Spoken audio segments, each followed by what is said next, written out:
I want to start by saying that the definition of shamanism as unconditional love came from Christian Reich, who is quite the expert, and he got that from talking to shamans, and I do happen to be pretty much in agreement with it.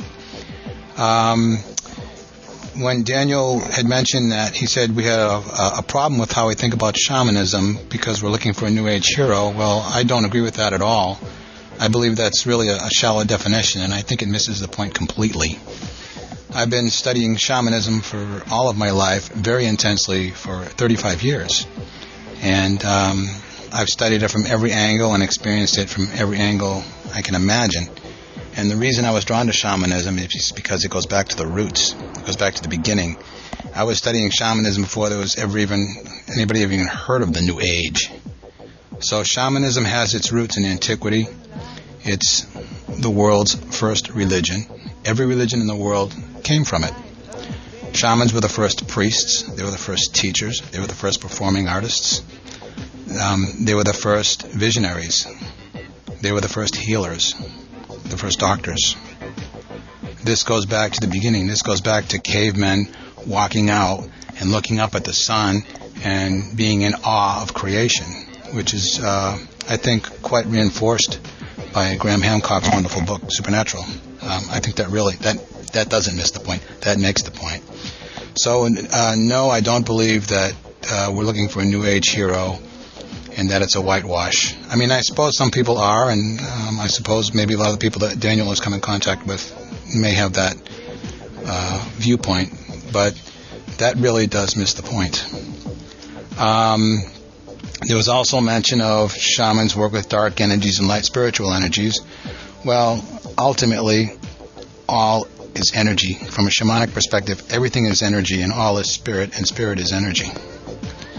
And a shaman, a real shaman, a true shaman, an accomplished shaman, has to know all of the energies. You have to experience the light and the darkness, so when you are confronted with the darkness, you know how to deal with it because you've been there.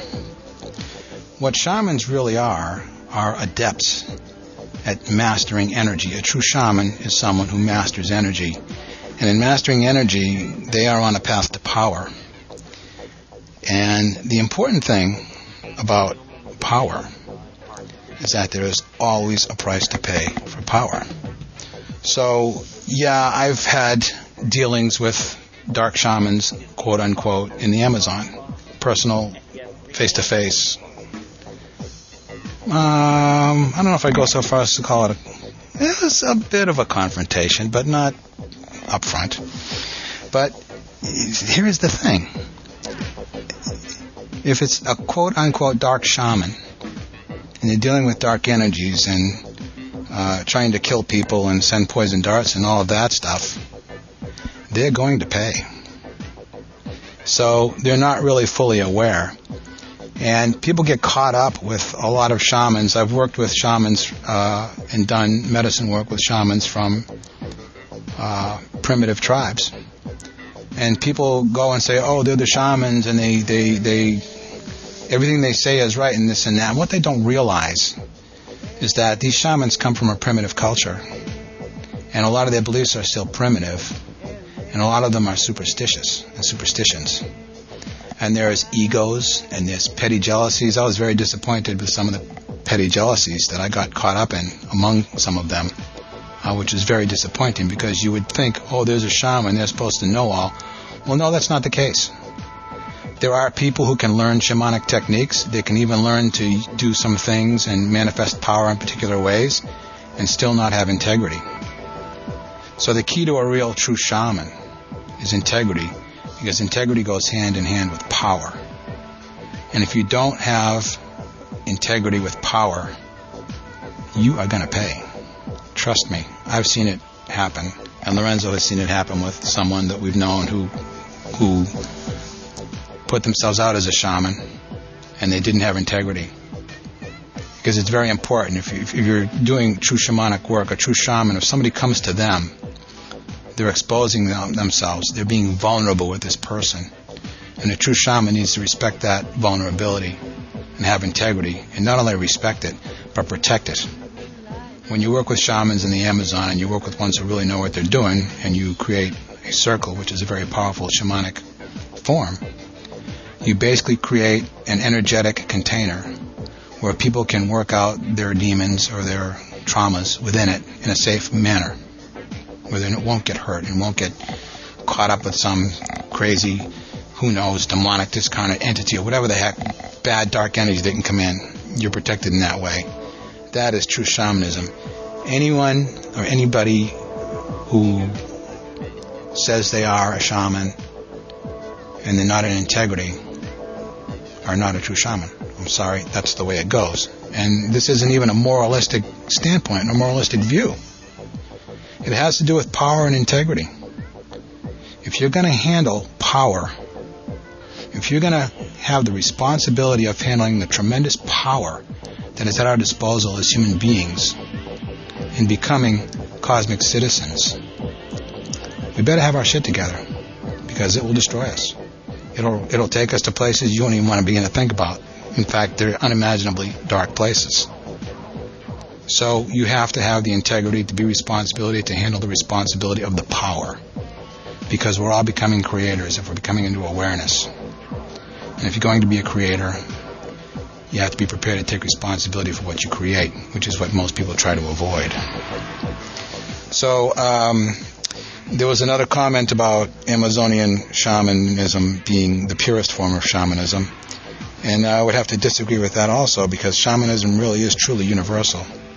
There is, forgive me if I don't get his name correct, but I think it's Malidoma Some. He's an African shaman.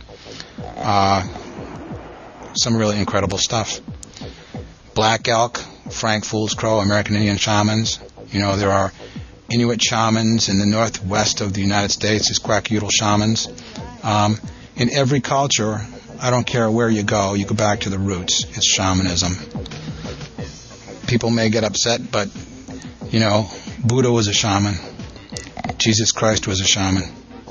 You know, you think about Chris John's comment about the definition of shamanism and unconditional love. Take a look at the examples that Jesus Christ and Buddha gave.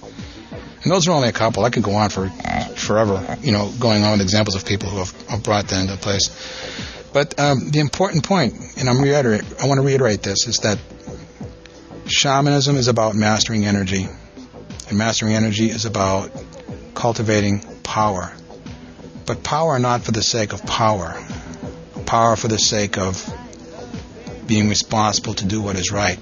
Because it all is ultimately backed by love. And love is what creation is all about. So that's really the important thing. On one level, dark energy, light energy, there's no difference. There are just different qualities of energy. I know many people who are on the path and they only want light experiences, and I don't want to go to the dark, and then they run away. Well, they're missing the point, because you cannot have any light without the darkness. And the darkness and the light are complementary.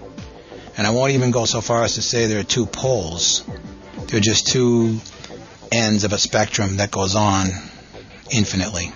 So there are degrees of light and there are degrees of darkness. And anybody who gets caught up in quote-unquote dark shamanism, in my humble opinion, they're not a shaman, because they've missed the point, because they don't understand power. Because if they truly understood the power and the nature of it and the tremendous power of power, then they wouldn't be going down that dark path, because they would have the awareness to know that there's going to be a price to pay. And it's a cliche, but there will be hell to pay.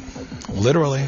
I've seen it, and I've been close enough to it and been through enough dark places myself to know of what I speak.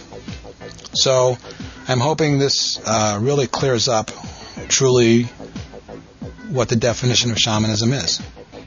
It's not a New Age hero. Well, you know, that's all. That's whitewash. That really doesn't make it. That misses the point totally. It's about becoming responsible for our power as creators, so we can quit fighting each other on this planet and killing each other and doing all this dark, egocentric stuff, and become fully aware with integrity to become responsible cosmic citizens, so we can go on to become the truly great creators. That's our inheritance to become and to be.